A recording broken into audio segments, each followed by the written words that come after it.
Assalamualaikum warahmatullahi wabarakatuh. Gimana kabarnya teman-teman? Semoga dalam keadaan sehat walafiat ya. Nah, pada video kali ini saya akan mencoba berbagi kepada teman-teman mengenai pemantapan persiapan tes P3K Guru yang akan teman-teman hadapi, khususnya materi tentang teori belajar.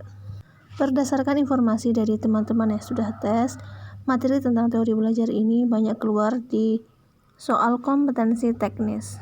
Di sini saya mencoba merangkum materi teori belajar tentang teori Thorndike, teori Ausubel, dan teori Maslow. Jadi jangan di skip videonya supaya nanti teman-teman dapat tahu perbedaan dari ketiga teori belajar ini. Untuk teman-teman yang baru bergabung, jangan lupa di subscribe dan bunyikan notifikasi loncengnya agar tidak ketinggalan video-video terbaru dari saya. Oke, langsung saja saya akan membahas tentang teori Thorndike. Menurut Thorndike, belajar itu merupakan peristiwa terbentuknya asosiasi-asosiasi antara peristiwa-peristiwa yang disebut stimulus dan respon. Teori Thorndike ini disebut dengan teori belajar koneksionisme atau teori asosiasi, teman-teman. Teori belajar Thorndike ini dikenal dengan koneksionisme. Hal ini terjadi karena menurut pandangan Thorndike bahwa belajar merupakan proses interaksi antara stimulus dan respon. Jadi, perubahan tingkah laku akibat kegiatan belajar dapat berwujud konkret, yaitu yang dapat diamati, atau tidak konkret, yaitu yang tidak dapat diamati. Teori dari Thorndike ini dikenal pula dengan sebutan trial and error dalam menilai respon-respon yang terdapat bagi stimulus tertentu. Kalau dilihat dari pengertiannya, teori Thorndike ini termasuk dalam teori belajar behaviorisme, teman-teman. Dalam teori behaviorisme ini ada hubungan antara stimulus dengan respon yang ditunjukkan individu atau subjek dan terjadi melalui interaksi dengan lingkungan, teman-teman. Teori Thorndike terkenal dengan sebutan teori asosiasi, teman-teman. Baik, kita lanjutkan pembahasan tentang hukum-hukum teori belajar Thorndike. Thorndike mengemukakan bahwa asosiasi antara stimulus dan respon ini mengikuti hukum-hukum berikut. Yang pertama ada hukum kesiapan. Menurut hukum kesiapan, semakin siap suatu organisme memperoleh perubahan tingkah laku, maka pelaksanaan tingkah laku tersebut akan menimbulkan kepuasan individu sehingga asosiasi cenderung diperkuat. Menurut hukum kesiapan, hubungan antara stimulus dan respon akan mudah terbentuk manakala ada kesiapan dari diri individu tersebut. Jadi implikasi dari hukum ini adalah keberhasilan belajar seseorang sangat tergantung dari ada tidaknya kesiapan. Selain hukum kesiapan, ada hukum latihan, teman-teman. Hukum latihan adalah menganggap bahwa semakin sering suatu tingkah laku diulang, dilatih, atau digunakan, maka asosiasi tersebut akan semakin kuat. Hukum ini menunjukkan bahwa hubungan stimulus dan respon ini akan semakin kuat manakala kita terus-menerus melatih atau mengulang. Sebaliknya, hubungan stimulus dan respon akan semakin lemah manakala tidak pernah diulang. Yang ketiga ada hukum akibat.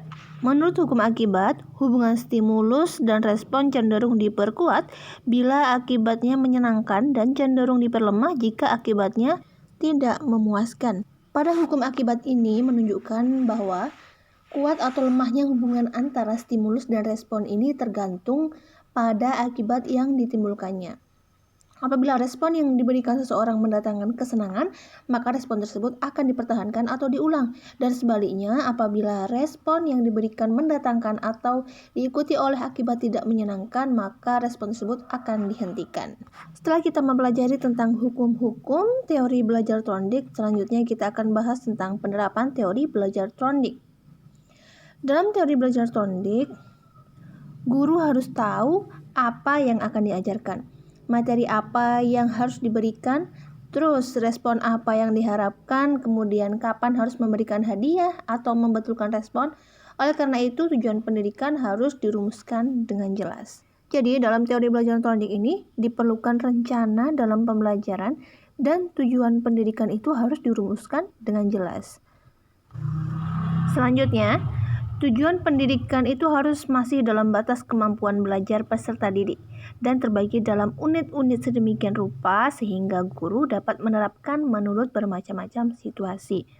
Dengan demikian bahwa tujuan pendidikan itu mengalami perubahan terus-menerus menyesuaikan dengan perkembangan manusia, teman-teman.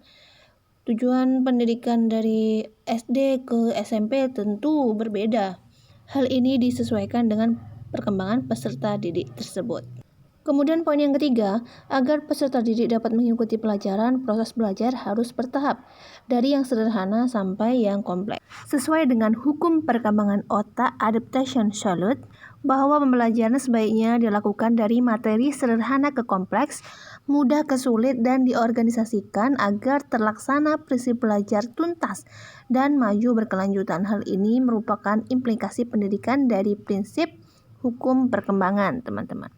Menurut teori Thorndike, dalam belajar motivasi tidak begitu penting karena yang terpenting adalah adanya respon yang benar terhadap stimulus. Selanjutnya, penerapan teori belajar menurut Thorndike adalah peserta didik yang telah belajar dengan baik atau yang berprestasi harus diberi hadiah dan bila belum baik harus segera diperbaiki dengan memberikan remedial atau sebagainya.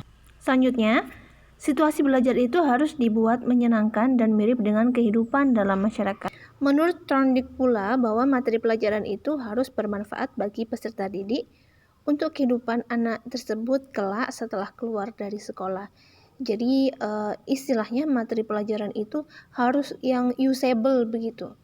Kemudian, pelajaran yang sulit yang melebihi kemampuan anak tidak akan meningkatkan kemampuan penelarannya. Selanjutnya, kita akan bahas tentang kelebihan teori belajar Thorndike. Kelebihan teori belajar Thorndike ini bahwa dengan sering melakukan pengulangan dalam memecahkan suatu permasalahan, anak didik tersebut akan memiliki sebuah pengalaman yang berharga. Selain itu, dengan adanya sistem pemberian hadiah akan membuat anak didik menjadi lebih memiliki kemauan dalam memecahkan permasalahan yang dihadapinya. Setelah kita pelajari teori belajar Thorndike yang menggunakan aliran teori belajar behaviorisme, selanjutnya kita akan belajar tentang teori belajar bermakna Ausubel yang menggunakan aliran teori belajar kognitif. Teori Ausubel ini terkenal dengan sebutan belajar bermakna. Belajar bermakna merupakan suatu proses dikaitkannya informasi baru pada konsep-konsep yang relevan yang terdapat pada struktur kognitif seseorang. Dan di dalam belajar bermakna ini, informasi baru itu diasimilasikan pada struktur kognitif yang ada. Kita sudah membahas tentang asimilasi dan akomodasi pada video berkenaan tentang teori belajar kognitif. Ausubel ini membedakan antara belajar menerima dengan belajar menemukan. Pada belajar menerima, siswa hanya menerima sehingga tinggal menghafalnya, jadi pasif. Sementara itu, pada belajar menemukan, konsep sudah ditemukan oleh siswa, sehingga siswa tidak menerima materi begitu saja.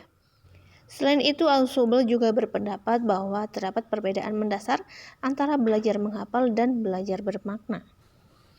Di dalam belajar menghafal, siswa menghafalkan materi yang sudah diperolehnya. Sedangkan pada belajar bermakna, materi yang telah diperolehnya itu kemudian dikembangkan, sehingga belajarnya itu menjadi lebih dimengerti oleh siswa tersebut. Menurut Ausubel, prasyarat belajar bermakna ada dua. Yang pertama yaitu materi yang akan dipelajari harus bermakna secara potensial. Yang kedua adalah siswa yang akan belajar harus bertujuan untuk melaksanakan belajar bermakna. Sebagai guru yang ingin menciptakan proses belajar yang bermakna ini, penting untuk mempertimbangkan materi yang akan diberikan kepada siswa. Apakah materi yang akan dipelajari itu bermakna secara potensial atau tidak?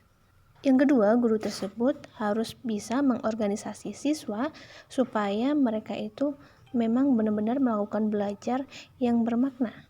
Selanjutnya, kita akan membahas tentang prinsip penerapan teori belajar bermakna. Sesuai pendapat Ausubel, faktor penting yang mempengaruhi belajar adalah apa yang sudah diketahui siswa, maksudnya adalah pengetahuan awal siswa. Jadi, agar terjadi belajar bermakna, konsep informasi baru itu harus dikaitkan dengan konsep-konsep yang sudah ada dalam struktur kognitif siswa. Jadi, guru itu perlu mengidentifikasi pengetahuan awal siswa. atau dalam istilah belajar dikenal dengan apersepsi. Di dalam menerapkan teori Ausubel dalam belajar, terdapat prinsip-prinsip yang harus diperhatikan sebagai berikut. Yang pertama adalah pengaturan awal atau advent organizer. Pengaturan awal ini mengarahkan siswa ke materi yang akan dipelajari dan mengingatkan siswa pada materi sebelumnya yang sudah dipelajari yang dapat digunakan untuk membantu guru dalam menanamkan konsep baru. Tadi sudah saya singgung bahwa apersepsi itu adalah suatu proses untuk mengarahkan siswa ke materi yang akan dipelajari dengan mengingatkan siswa pada materi yang sebelumnya. Atau guru bisa juga dengan mengaitkan pengalaman siswa dengan materi baru yang akan diajarkannya. Pengaturan awal ini terdapat pada kegiatan pendahuluan. Selanjutnya, menurut Ausubel, prinsip-prinsip yang harus diperhatikan adalah diferensiasi progresif. Maksudnya adalah guru dalam memberikan materi kepada siswa itu yang paling baik adalah dengan mengenalkan sesuatu konsep yang paling umum dulu atau yang paling inklusif dulu dari suatu konsep, kemudian dilanjutkan kepada hal-hal yang lebih spesifik seperti itu. Kemudian yang ketiga adalah belajar superordinat. Maksudnya adalah selama informasi diterima dan diasosiasikan dengan konsep dalam struktur kognitif itu, maka konsep tersebut tumbuh dan mengalami diferensiasi. Belajar superordinat ini dapat terjadi apabila konsep-konsep yang telah dipelajari sebelumnya dikenal sebagai unsur-unsur dari sebuah konsep yang lebih luas dan lebih inklusif. Jadi menurut Ausubel ini memang ada hubungan antara pelajaran yang telah lalu dipelajari dengan materi yang akan diajarkan. Ini selalu berhubungan dan ini guru penting untuk melakukan apersepsi ini, teman-teman. Kemudian yang keempat adalah penyesuaian integratif atau rekonsiliasi integratif. Maksudnya adalah guru itu harus mampu memperlihatkan secara eksplisit bagaimana arti-arti baru dibandingkan dan dipertentangkan dengan arti-arti sebelumnya yang lebih sempit, dan bagaimana konsep-konsep yang tingkatannya lebih tinggi selanjutnya mengambil arti baru.